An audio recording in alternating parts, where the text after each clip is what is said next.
warga mulai berdatangan memenuhi rumah yang tidak seberapa besar ini. Kematian istri kedua suamiku sudah ditutupi dengan kain jari oleh Mbah Dukun, sedangkan Mbah Dukun sendiri duduk menyendiri dengan wajah tertunduk di pojok ruangan. Beberapa orang tampak berbincang-bincang membicarakan kematian istri kedua suamiku.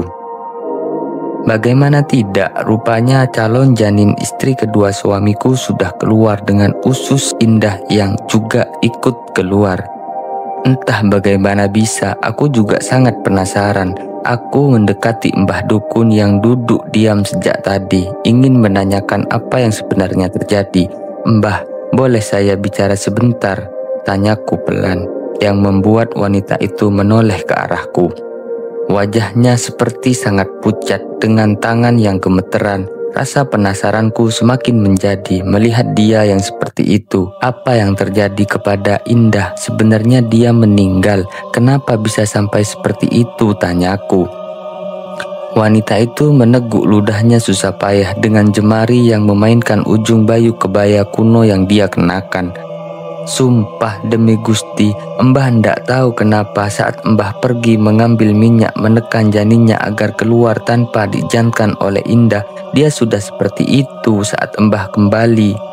"Sumpah Nduk, Mbah tidak tahu," jelasnya dengan mata ketakutan. Aku yakin dia bercerita benar, bukan hanya ekspresi dan nada bicaranya saja yang nampak meyakinkan, tetapi kebenaran, karena saat kejadian di tangannya masih ada minyak yang dia maksudkan. Jasad Indah dikeluarkan dari kamar akan segera dimandikan dan dimandikan secara layak. Janin yang sudah keluar dari dalam perutnya juga akan segera dimakamkan. Aku bergidik ngeri saat ada saus yang menetes sepanjang lantai saat jasad digotong oleh beberapa orang. Mas Hakim berdiri di belakang bersiap untuk memandikan istri mudanya itu. Aku menoleh ke belakang saat mendengar suara parau dari wanita tua yang berlarian hampir terjatuh beberapa kali itu. Dia ibunya Indah, menangis meraung-raung sembari berlari ke arah rumah ini. "Endi Indah? Di mana Indah?" teriaknya mengguncang-guncang tubuhku. Ada di belakang." Wanita itu lekas berlari ke belakang menghampiri Indah yang baru akan dimandikan. "Ya Allah Enduk, kenapa bisa jadi seperti ini? Malang nasibmu Enduk, ya Allah sakitnya." Aku hanya bisa diam melihat seorang ibu yang sangat terpukul kehilangan anaknya, anak satu-satunya.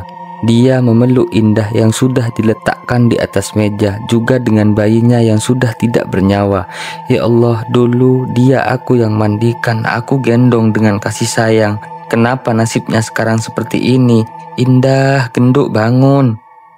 Pilu hatiku teriris. Jelas dia sangat terpukul saat ini karena dulu dia orang yang paling menentang pernikahan Indah dan Mas Hakim. Dia selalu berkata bahwa menjadi istri kedua itu tidaklah mudah, sebab yang aku tahu ibunya Indah juga berstatus istri kedua. Aku dibantu warga membawa ibunya Indah menepi agar segala proses lekas terlaksana. Prosesi pemandian Indah dilakukan oleh ahlinya, sedangkan Mas Hakim hanya ikut sebentar untuk syarat. Usai memandikan jenazah dibawa ke ruang tengah untuk dilakukan operasi selanjutnya. Sepanjang prosesi pengurusan jenazah dilakukan, entah kenapa aku merasa cemas dan tidak tenang. Sesekali aku hanya duduk di kamar ibu tanpa melakukan apapun. "Kartika, bisa kesini sebentar?" Aku tersadar dari lamunan saat seseorang berdiri di depan pintu kamar ibu, seorang warga desa tetangga sebelah. "Iya, ada apa Bude?" Aku berjalan ke arahnya sembari menelisik ekspresi wajahnya yang sulit dijelaskan. Caos dari rahimnya tidak bisa berhenti keluar. Kami sudah menunggu lama dan membersihkan ulang, tetapi caos masih terus keluar. Sudah mau maghrib, kalau menunggu terlalu lama takutnya keburu gelap. "Lalu bagaimana baiknya Bude? Kalau disumpal tidak apa-apa?" tanyanya, yang membuat aku menggaruk tengguk yang sebenarnya tidak gatal. Aku sendiri tidak tahu. apa yang seharusnya dilakukan. Tetapi jika itu yang terbaik, ya sudahlah. Ya sudah, sebagaimana baiknya saja, Bude. Wanita setengah baya itu langsung pergi kembali ke orang-orang yang mengurus jenazah Indah. Tadi aku pikir prosesi sudah selesai, ternyata belum juga. Usai semua prosesi selesai, kini waktunya pemakaman. Aku sengaja tidak ikut karena harus menjaga ibu mertua yang tidak bisa apa-apa. Mas Hakim tadinya mengajak, tetapi aku menolak karena tidak bisa percaya dengan siapapun dalam menjaga ibu. Apalagi dia memang hanya mau denganku untuk hal apapun. Jenazah Indah sudah dibawa, membuat keadaan di rumah kembali surut karena beberapa warga memutuskan untuk pulang ke rumah mereka. Kini hanya tersisa aku dan beberapa ibu-ibu yang bertugas di dapur. Saat melintas di kamar Indah, mata ini tertuju pada ranjang yang masih berantakan dengan caos menghitam yang menjadi noda di atas sprei biru itu. Aku lekas masuk, berencana akan membersihkan kamar itu dan mengganti sprei yang ada. Saat tengah sibuk menarik sprei dari kasur, tiba-tiba sebuah benda jatuh dari atas selipan kasur dan dipan. Aku terkejut karena sesuatu itu dibuntal oleh kain putih. Tangan bergerak cepat meraihnya dan segera membuka isi bantalan itu. Tetapi sesaat sebelum kain itu berhasil aku buka, tiba-tiba sebuah tangan meraihnya cepat yang membuat jantungku seperti akan lepas dari tempatnya. "Jangan dibuka." Aku menoleh ke arah sumber suara dan mendapati Mas Hakim dengan wajah paniknya. "Mas," seruku tak percaya. Tanpa mengatakan apapun lagi, Mas Hakim berlari keluar rumah, kembali ke jalan mengarah ke makam. Aku yang masih terkejut hanya bisa ternganga di tempat. Mas Hakim kembali hanya untuk mengambil benda itu. Aroma amis yang sangat menyengat tiba-tiba tercium pekat di hidung ini, membuat aku terkejut dan refleks menoleh kanan dan kiri. Aku hampir lupa bahwa sprei ini penuh dengan noda caos. Kemungkinan inilah penyebab amisnya. Aku membersihkan kamar ini dengan cepat dan berencana akan segera keluar. Tetapi langkah ini terasa berat saat mendengar sesuatu dari dalam lemari baju Indah.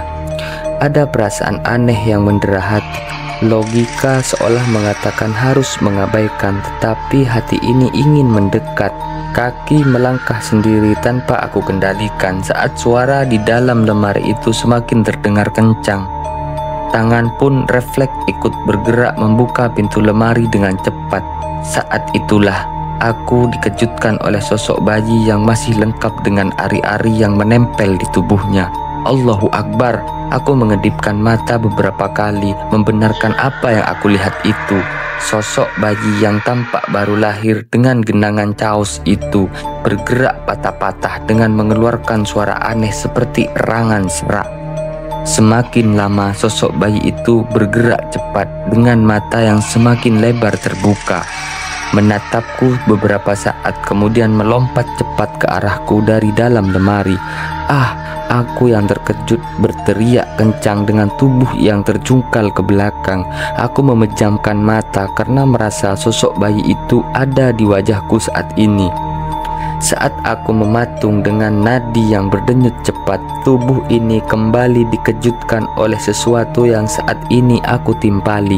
Rasanya seperti ada sesuatu yang mengganjal tubuh saat ini. Aku memberanikan diri membuka mata dan merasa sedikit lega karena sosok bayi itu tadi sudah tidak ada.